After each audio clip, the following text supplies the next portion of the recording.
Ségolène Royal n'a jamais eu sa langue dans sa poche, surtout lorsqu'il s'agit d'étriller le gouvernement.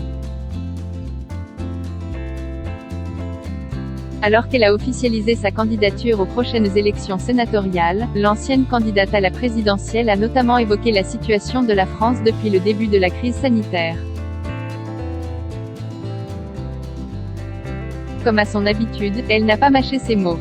Ces derniers temps, l'image de la France s'est dégradée, affrontements violents et répétés dans les rues, débats hystérisés sur le séparatisme puis mauvaise gestion de la crise sanitaire qui a révélé que le pays de Pasteur était le seul membre permanent du Conseil de sécurité de l'ONU à ne pas produire de vaccin, a-t-elle notamment affirmé dans les colonnes du Petit Journal. L'ancienne ministre a également évoqué les Français expatriés à l'étranger, délaissés par l'État français. Mais que d'énergie perdue, de désespoir à cause de ceux qui n'écoutent pas, a-t-elle déploré.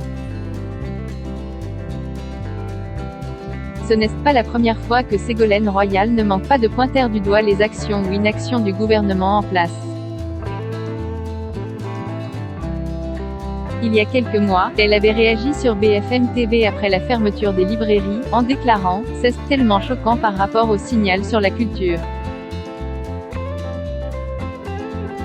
On renvoie les gens vers Netflix, vers les GAFA. Regardez Netflix, abrutissez-vous, fumez, restez chez vous, c'est tout.